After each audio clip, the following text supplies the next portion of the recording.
Hi! అందరికీ నమస్తే.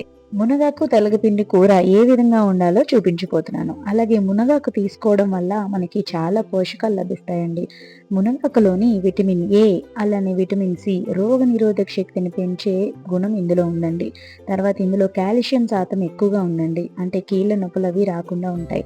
మనం పాలు, పెరుగు తీసుకుంటే ఏ విధంగా మనకి ప్రోటీన్ లభిస్తుందో అలానే మునగాకులో కూడా చాలా ప్రోటీన్ శాతం ఎక్కువగా ఉందండి. అలాగే పొటాషియం, ఐరన్, జింక్, B12 కూడా ఇందులో లభిస్తాయి. మునగాకుని మనం పౌడర్ చేసుకొని పెట్టుకుంటే ఎన్ని రకాలుగానో ఉపయోగించుకోవచ్చండి.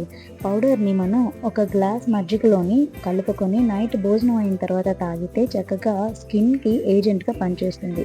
స్కిన్ మాయిశ్చరైజింగ్గా ఉంటుంది, స్కిన్ గ్లో అవుతుంది, తర్వాత షైన్ వస్తుంది. అలానే ఆడవాళ్ళకి జుట్టు ఎక్కువ ఊడుతుంది కదా, జుట్టు సమస్య కూడా తగ్గుతుంది. ఈ మునగాకు పౌడర్ మనం కరివేపాకు మిక్స్ చేసి అందులో కాస్త పెరుగును కలిపి తలకి పేస్ట్ కింద పెట్టుకుంటే తల డ్రైనెస్ కూడా తగ్గుతుందండి. అలాగే ఈ పౌడర్ని, మునగాకు పౌడర్ని మనం చపాతీ పిండిలో కలుపుకొని యూజ్ చేయొచ్చండి. రసం మరిగేటప్పుడు అందులో ఒక స్పూన్ వేసుకోవచ్చు. మరి ఈ మునగాకు పౌడర్ని చేసుకోవడం కూడా ఈజీయేనండి. చక్కగా మునగాకుని తెచ్చుకొని శుభ్రంగా వాష్ చేసి నీడలో ఆరబెట్టండి. నీడలో ఆరబెట్టి దాన్ని మనం మిక్సీలో వేసి పౌడర్ కొట్టుకొని ఒక గాజు సీసాలో నిల్వ ఉంచుకోండి. దాన్ని మనం ఈ విధంగా యూజ్ చేసుకోవచ్చు. మరి అయితే ప్రాసెస్ని స్టార్ట్ చేద్దామా? మునగాకు తెల్లపిండి కోసం చక్కగా మునగాకుని ఫ్రెష్గా తీసుకొని దాన్ని శుభ్రంగా వాష్ చేసి, మునగాకుని వాష్ చేసేటప్పుడు ఇలా కొమ్మల మాదిరిగా వాష్ చేసేసుకోండి. అలా అయితే మీకు ప్రాబ్లం ఉండదు. వాష్ చేసుకున్న తర్వాత ఆకుల్ని సెపరేట్ చేసి పక్కన పెట్టుకుందాం. ఆ తర్వాత తెల్లగపిండి ఒక కప్పు తీసుకుంటున్నాను. ఈ తెలగపిండి మనకి నువ్వులు ఆడించేటప్పుడు పిప్పు వస్తుంది కదండి, ఆ పిండినే మనం తెలగపిండి అంటాము. దీన్ని ఒక కప్పు తీసుకుంటున్నాను.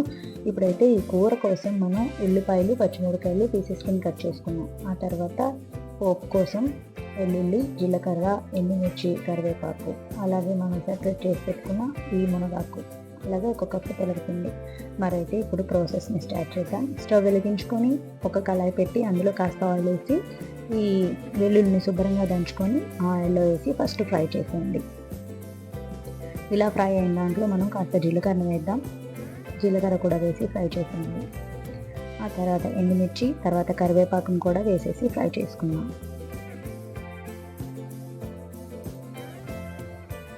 ఇప్పుడు ఇందులో మనం పచ్చిమిర్చి తీసుకున్నాం కదా, ఉల్లిపాయలు కూడా వేసేద్దాం. వేసేసి చక్కగా ఎర్రగా వచ్చేంత వరకు ఫ్రై చేసుకుందాం. ఇందులో కాస్త సాల్ట్ వేసుకొని ఫ్రై చేసుకోండి, త్వరగా ఫ్రై అయిపోతుంది.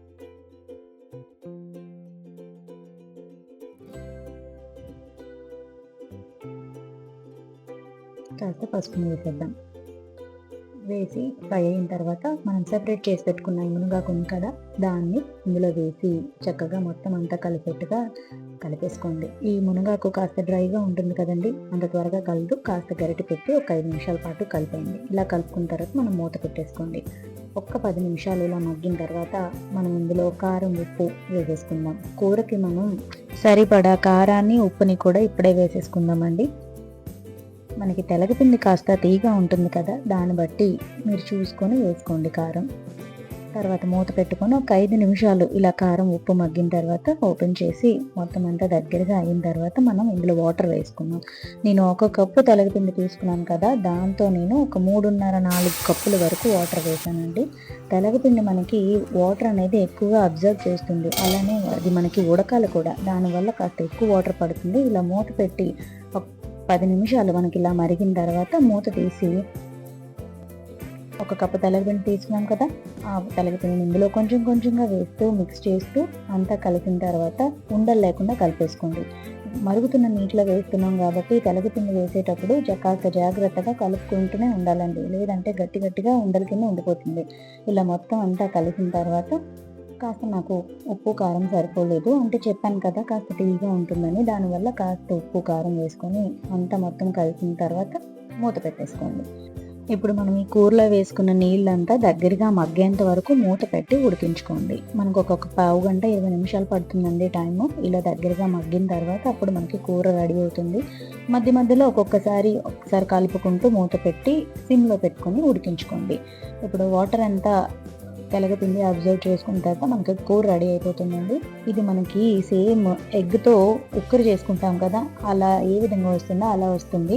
తర్వాత ఇలా మెత్తగా ఉడికిపోయిన తర్వాత స్టవ్ ఆఫ్ చేసుకోండి. అంతేనండి, ఎన్నో ఆరోగ్యకరమైన పోషకాలని అందించే మునగాకు తెలగపిండి కూర మనకి రెడీ అయిపోయింది. మీకు కనుక నా వీడియో నచ్చినట్లయితే లైక్ చేసి, షేర్ చేసి, సబ్స్క్రైబ్ చేయండి. Thank you.